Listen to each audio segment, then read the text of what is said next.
नमस्कार, मैं हूं गौरव कुमार। चलिए देखते हैं दिल्ली की आज की सभी ताज़ा और बड़ी खबरें। वीडियो को लाइक ज़रूर करें, चैनल को सब्सक्राइब करें।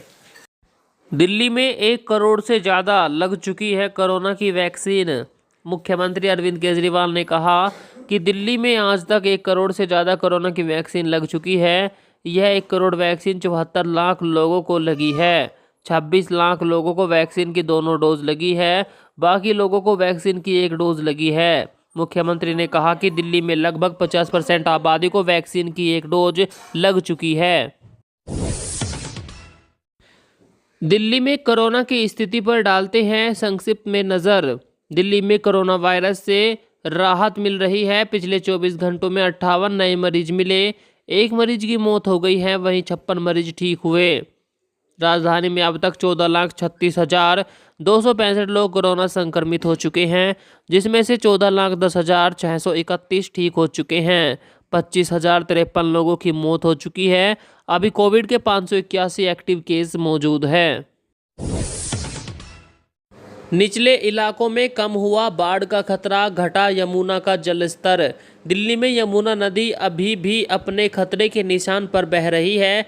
देर रात दिल्ली में इसका जलस्तर 205.60 पर पहुंच गया, जो कि अपने खतरे के निशान को पार कर चुका था। लेकिन सुबह के वक्त इसके जलस्तर में 40 mm की कमी दर्ज की गई। इस वक्त यमुना का जलस्तर 205.20 पर है। जल स्तर लगातार कम होने से निचले इलाकों में बाढ़ का खतरा काफ़ी हद तक कम हुआ है। दिल्ली विधानसभा से पारित हुआ कृषि कानून निरस्त करने का प्रस्ताव। दिल्ली विधानसभा का मानसून सत्र समाप्त हो गया है। सत्र के अंतिम दिन विधानसभा ने कृषि कानून को निरस्त करने का प्रस्ताव पारित कर दिया।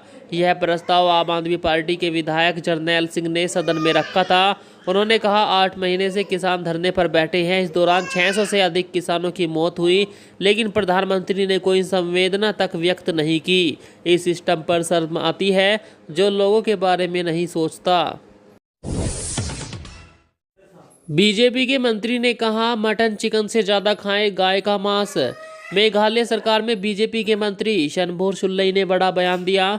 उन्होंने राज्य के लोगों से चिकन, मटन और मछली से ज़्यादा गाय का मीट खाने के लिए कहा है। उन्होंने कहा कि इससे लोगों की वो धारणा टूटेगी कि बीजेपी गोकशी पर पाबंदी लगाएगी। उन्होंने ये भी कहा कि लोकतांत्रिक देश में हर किसी को उसकी पसंद का खाना खाने की आज़ादी है। बता दें, शुल्लई हाल ही में मेघालय में कैबिनेट मंत्री के तौर पर शपथ ले चुके हैं। बारिश से दिल्ली एनसीआर में बुरा हाल, कहीं धंसी सड़क तो कहीं गिरा मकान। दिल्ली एनसीआर में पिछले कई दिनों से हो रही बारिश ने लोगों की मुश्किलें बढ़ा दी है। बारिश की वजह से नूह के पुन्हाना में एक मकान गिर गया। मलबे में दबने से 2 लोगों की मौत हो गई, जबकि 4 लोग घायल हो गए। इधर दक्षिणी दिल्ली में आईआईटी फ्लाईओवर के नीचे सड़क धंस गई। हालांकि सड़क धंसने से कोई हादसा नहीं हुआ। इससे पहले द्वारका इलाके में मेन रोड पर कार जमीन में धंस गई थी। दिल्ली एनसीआर के कई इलाकों में बारिश, मौसम विभाग ने जारी किया अलर्ट। दिल्ली एनसीआर के कई इलाकों में सुबह से बारिश चल रही है। हल्की हवाओं के कारण मौसम में ठंडक हो गई है। मौसम विभाग ने अगले 24 घंटों के दौरान भारी बारिश का अनुमान लगाया है। इसके चलते येलो अलर्ट जारी किया गया। विभाग के अनुसार 2 अगस्त को मौसम करवट ले सकता है। इससे तेज बारिश की संभावना बनी हुई है। केंद्र सरकार ने आपात राहत पैकेज की 15% राशि राज्यों को दी। तीसरी लहर के खतरे के बीच केंद्र सरकार ने राज्यों व केंद्र शासित प्रदेशों को कोविड-19 emergency response and health system preparedness के तहत राज्यों को 1827 करोड़ यानी 15% राशि आवंटित कर दी है। पैकेज की कुल राशि 12,185 करोड़ रुपए की 15% है। केंद्रीय स्वास्थ्य मंत्री मनसुख मंडाविया ने यह जानकारी दी। इससे राज्य अपने यहाँ बुनियादी चिकित्सा सुविधाओं का विकास कर सकेंगे। सत्येंद्र जैन बोले, दिल्ली वासियों को 24 घंटे मिल रही मुफ्त बिजली।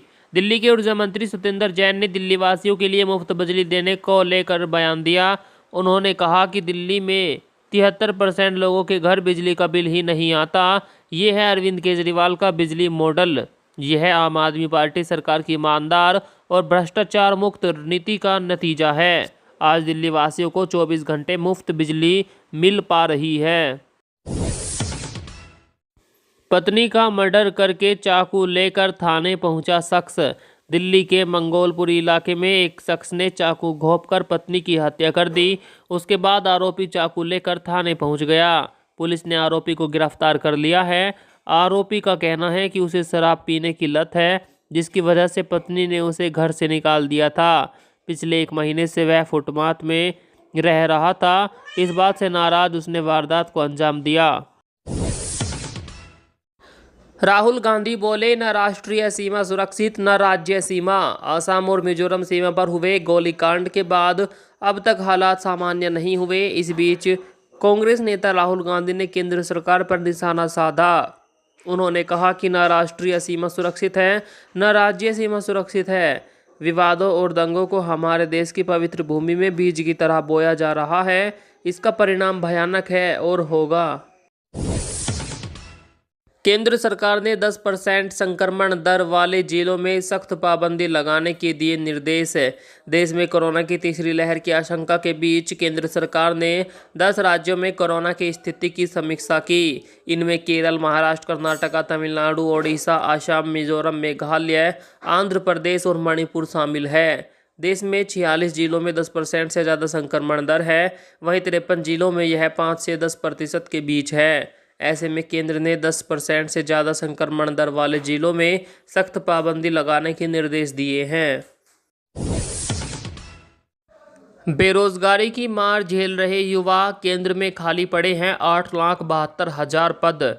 देश भर में युवा बेरोजगारी की मार झेल रहे हैं, जबकि लाखों सरकारी पद खाली पड़े हुए हैं। संसद के मानसून सत्र के दौरान कार्मिक और प्रशिक्षण राज्य मंत्री जितेंद्र सिंह ने राज्यसभा में बताया कि 1 मार्च 2020 की स्थिति के हिसाब से केंद्र के सभी मंत्रालय और विभागों में कुल 8,72,243 पद खाली पड़े हैं। प्राइवेट थिंक टैंक CMIE की बेरोजगारी दर के मासिक आंकड़ों के हिसाब से जून 2021 में बेरोजगारी दर 9.2% हुई।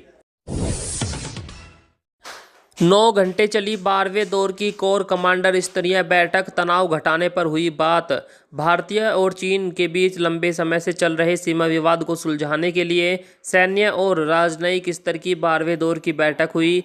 यह बातचीत करीब 9 घंटे तक चली। इसमें दोनों ही पक्षों ने तनाव घटाने और सैन्य गतिरोध खत्म करने को लेकर बातचीत की। इसमें दोनों देशों में हॉट स्प्रिंग्स और गोगरा हाइट्स एरिया से सेना वापस बुलाने पर विचार विमर्श हुआ। यह बैठक LAC पर चीन के हिस्से वाले ओल्डी में हुई। चीन में फिर कोरोना का कहर, 93 लाख लोगों का होगा टेस्ट। चीन के शहर नानजिंग में कोरोना के नए वायरस के बढ़ते मामलों ने चिंता बढ़ा दी है। कोरोना का प्रकोप सबसे ज़्यादा 5 प्रांतों व बीजिंग में है। सरकारी मीडिया ने इस वुहान के बाद सबसे बड़ा प्रकोप कहा है। एक रिपोर्ट के मुताबिक 20 जुलाई को शहर के एयरपोर्ट पर पहली बार वायरस का पता चला। इसके बाद यहां लगभग 200 लोग संक्रमित हुए। अब शहर के 93 लाख लोगों का कोरोना टेस्ट किया जाएगा। बीजेपी के दिग्गज नेता बाबुल सुप्रियो ने राजनीति से लिया संन्यास। पूर्व केंद्रीय मंत्री व बंगाल की आसनसोल सीट से भाजपा सांसद बाबुल सुप्रियो ने राजनीति से संन्यास ले लिया है। उन्होंने इसकी जानकारी सोशल मीडिया के माध्यम से दी है। उन्होंने कहा कि लोगों की सेवा करने के लिए राजनीति में रहने की जरूरत नहीं है। वे राजनीति से अलग होकर भी अपने इस उद्देश्य को पूरा कर सकते हैं। सुप्रियो ने यह साफ कर दिया है कि वह बीजेपी का हिस्सा ही रहेंगे। अप्रैल-जून तिमाही में 58% कम हुई घरों की बिक्री।